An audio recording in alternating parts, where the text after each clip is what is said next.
De Amerikaanse ambassade heeft gisteren in de bovenkamer bij Spice Quest een herdenkingsevenement georganiseerd in verband met de Internationale Dag van de Democratie en de Internationale Dag van de Vrede.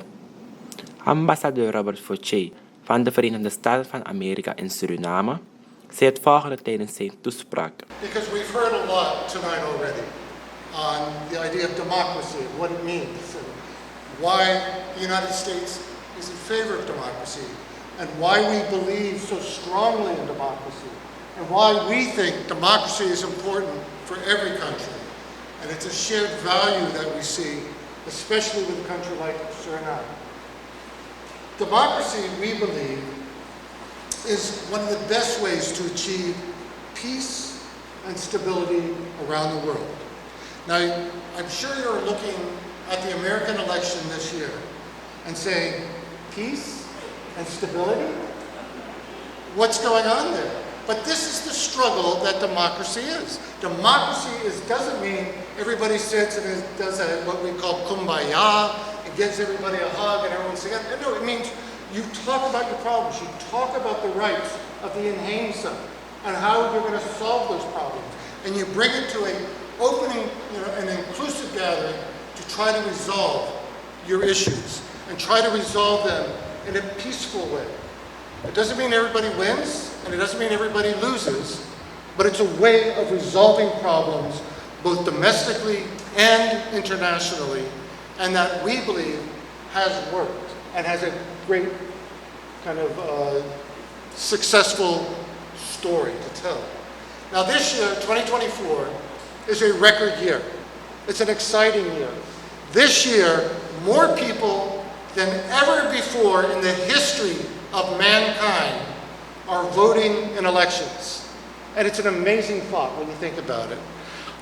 There's been elections in India, Venezuela, all sorts of, Mexico, everywhere. And we'll soon have one, as you know, in America.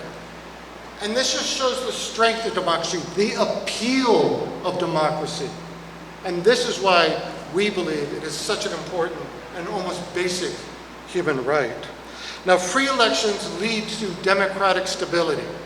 And democracies have demonstrated time and again that they do not go to war against each other. Only countries that are non-democratic take the aggressive route, like we're seeing Russia against Ukraine, or Venezuela against its neighbor in Guyana, threatening it with aggression, and other places of that nature. We don't see democracies doing that. We see democracies trying to work through problems together.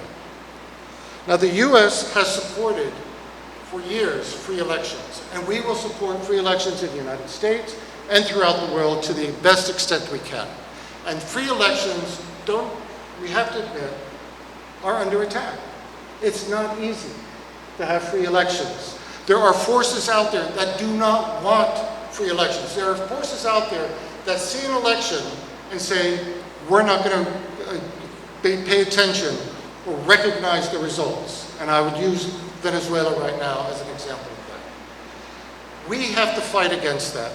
And I think the more democracies come together and do that, the stronger democracy as a force in the world will be. And that is a major part of the United States foreign policy and what we're trying to do and why we're celebrating democracy here tonight.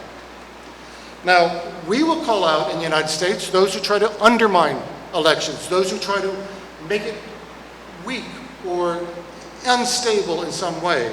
But we need to do that not just by the United States, we need to do that with partners around the world. And that's why we are often in discussion with other countries to recognize the problems that we are seeing with elections and democracy in other countries. An important role here is of the media. The media is actually a free and independent press is crucial. It's crucial for democracy. It's crucial for any country to be able to have free expression of ideas and exchanges of ideas and make progress on those problems that it is facing.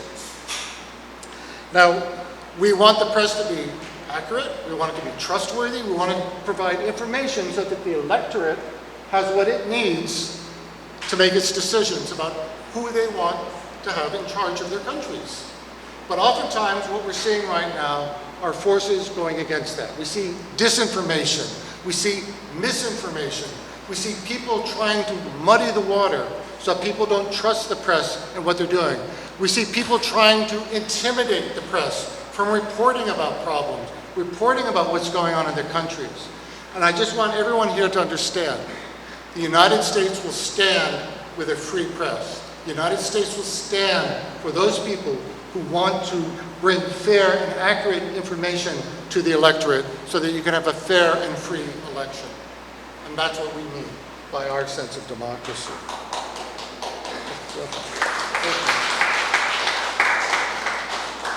Now, as I said, a free and independent press is extremely important. And we will do whatever we can to support that in every country around the world. But there's always a struggle. It's always back and forth. We see it also in America. There's always a constant struggle about how far the press can go or what's not right.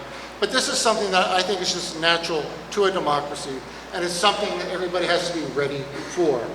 But it takes courage, and it takes strength to push for a free press and to push for democracy. But that is where the United States will always stand. Let me just close by saying the success of democracy depends on many, many things. But democracy will be impossible without free and fair elections. And so as we go forward to our election in November, and we look to Suriname's election in May of 2025, let us do whatever we can to support the electoral process, to keep it open, fair, and transparent, inclusive, so that everybody has their voice heard and decisions can be made in the fairest and most democratic way possible.